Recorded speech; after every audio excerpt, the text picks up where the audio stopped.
Alors, bonjour tout le monde, je suis Caroline Gravel, votre présidente. Yoann de Grandmaison, vice-président mobilisation, communication et relations de travail. Donc, on s'était engagé auprès de vous à vous revenir suivant notre conseil fédéral du 29 avril dernier. Une bonne nouvelle, en fait, on a mis en commun tous les commentaires, les besoins que les membres du Québec ont nommés et on a arrivé à un fort consensus dans le cadre de notre délégation et c'est ce qu'on vient vous présenter aujourd'hui. Et évidemment, vos points à vous que vous avez nommés dans le cadre de la consultation qu'on a fait, nous, à Capitale-Nationale, s'y retrouvent. Donc, dans un premier temps, offrir de la stabilité aux professionnels en soins et respect de votre expertise. Et comment ça va se traduire, ça, en fait? C'est qu'on revient, en fait, sur la notion de centre d'activité et on n'ouvre pas sur ces matières-là. Donc, on va maintenir notre définition de centre d'activité et celle aussi tout ce qui touche le changement de port d'attache. Donc, on est des grandes gagnantes, évidemment, sur ce point-là, puisqu'à Capitale-Nationale, on avait quand même des balises intéressantes qui nous permettaient de protéger votre centre d'activité et votre expertise et de ne pas vous faire déplacer à droite et à gauche. La deuxième recommandation est celle de venir bonifier les conditions de travail des professionnels en soins à temps partiel, parce que comme vous savez, vous l'avez nommé, plusieurs temps partiels se sentaient discriminés en fait par les choix du gouvernement. Et évidemment, ils avaient une vision très négative des temps partiels alors qu'ils ne veulent pas tenir compte de la réalité de tout un chacun. Le troisième point, c'était d'améliorer l'accès au taux double les fins de semaine, donc notamment pour les travailleuses à temps partiel et celles qui faisaient les 12 heures, puisqu'elles étaient elles aussi grandes perdantes dans ce point-là.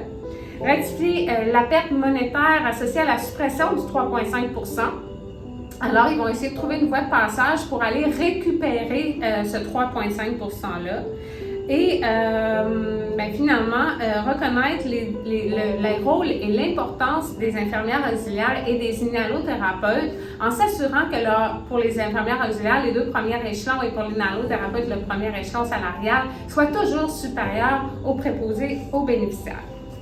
Donc, le comité de négo aujourd'hui retourne à la table de négo avec ce mandat-là. Donc, ça va donner un peu le ton pour la suite. Évidemment que le comité de négo n'arrivera pas à la table puis que le gouvernement va les accueillir à bras ouverts et dire oui à tout ce qu'il y a sur ces recommandations-là. Donc, il va être très, très, très important que l'on reprenne la mobilisation et que vous soyez derrière le comité de négo. En ce sens, il va y avoir une rencontre lundi prochain avec toutes les VP mobilisation au niveau national. On va se faire un plan d'action, on va évaluer différentes options, donc on va avoir aussi là, le volet juridique qui va être évalué. Donc on va aller explorer toutes les possibilités qu'on a pour pouvoir mettre la pression sur le gouvernement pour qu'il puisse enfin entendre la voix des professionnels en soins, parce que vous avez vu dans la vidéo qu'on a mis hier sur Facebook, Legault ne semble pas du tout comprendre c'est quoi notre réalité et pour lui, vous déplacer d'un centre d'activité à l'autre, c'est une formule gagnante.